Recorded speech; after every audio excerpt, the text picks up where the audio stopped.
कारोबारी राजा रघुवंशी की हत्या के मामले में एक के बाद एक शिलांग पुलिस के द्वारा जांच पड़ताल करते हुए 8 आरोपियों को गिरफ्तार कर लिया गया है। तो वहीं दूसरी ओर इंदौर में रहने वाले ट्रांसपोर्ट कारोबारी राजा रघुवंशी और हत्याकांड में शामिल उनकी पत्नी सोनम रघुवंशी के परिजनों के द्वारा अलग अलग तरह के बयानबाजी जारी है। अब दोनों ने एक दूसरे के खिलाफ भी बयानबाजी करना शुरू कर दिया है। देखिए, इसमें नार्कोटिक की जांच जो है हम लोग शुरू से इसलिए कर रहे थे इसमें, तो क्योंकि जिस प्रकार से सोनम और राजनी जो है अभी तक पुलिस को गुमराह करा है और उनके परिवार द्वारा भी इसमें जो गुमराह कराया जा रहा है। जैसे कि पहले गोविंद ने कहा था कि मैं आप लोगों के साथ में खड़ा हूँ और अब हमारे साथ में खड़ना खड़ा होते हो तो उसकी बहन के लिए जो है वकील करना जा रहा है आगे।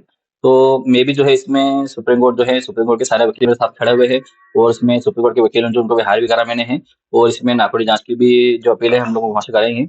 अभी हमें हाई कोर्ट से नहीं मिलती जांच कभी, तो अपील के हमारे पास नहीं होती है तो हम लोग सुप्रीम कोर्ट भी लगाएंगे चाहिए। सब देखिए, ये बात अब किसने करी मुझे आइडिया नहीं है, मगर अगर सोनम का पिंडदान करना है तो ये कर सकते हैं और इनको पूरा अधिकार है। और हम पिंडदान में भी हम भी साथ में रहना चाहते हैं।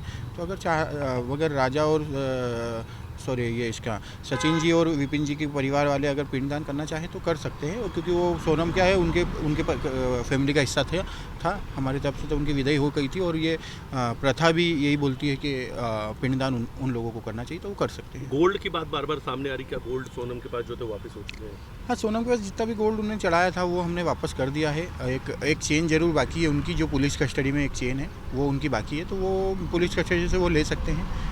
जब भी कार्रवाई कंप्लीट हो या वो उनके हिसाब से ले सकते हैं। बाकी हमने हमारा तरफ से जो भी गोल्ड था वो हमने वापस कर दिया है। गोविंद, एक बात निकल के ये भी सामने आ रही है, जो परिवार राजा का परिवार जो है वो ये कह रहा है कि आप सोनम के लिए वकील ढूंढ रहे हैं, इसमें कितनी सच्चाई है? देखिए, मैंने अभी तक कोई वकील से बात भी नहीं करी और कोई वकील मैं ढूंढ भी नहीं रहा हूँ। मैं सोनम से पहले दिन से भी मेरी जिद है कि मुझे सोनम से मिलना है, मगर अभी क्या है पुलिस इन्वेस्टिगेशन चल रहा है तो उससे मिलना उचित नहीं रहेगा, इसलिए मैं मिल नहीं पा रहा हूँ। पुलिस इन्वेस्टिगेशन जैसे कंप्लीट होगा मैं इससे एक बार मिलना चाहूँगा, उसके बाद में ही निर्णय करेंगे। क्या इस केस को लड़ने के लिए देश भर के कई सारे वकील लोग भी आपसे संपर्क कर रहे हैं? मेरे पास कम से कम 10 से 15 वकीलों के कॉल आ रहे हैं कंटिन्यू कि हम इस केस को लड़ सकते हैं, सब चीज़ें कर सकते हैं। मगर अभी मैंने उनको सब लोगों को स्टॉप कर रखा है, क्योंकि मैंने जैसे कि पहले दिन भी बयान दिया था कि मैं अभी वकील कोई भी करना नहीं चाह रहा हूँ। वैसे मैं अभी भी बोल रहा हूँ, कोई भी वकील हमने अभी हायर नहीं करा है और हम अभी करना भी नहीं चाह रहे जब तक हमें सोनम से बात नहीं होगी, जब तक हम वकील अभी नहीं करेंगे। फिलहाल अब देखना होगा कि जिस तरह से दोनों परिवार एक दूसरे के खिलाफ बातें कर रहे हैं, उसके बाद ऐसा अनुमान लगाया जा रहा है कि जल्द ही दोनों ही परिवार एक दूसरे के खिलाफ कई और सनसनीखेज आरोप लगा सकते हैं।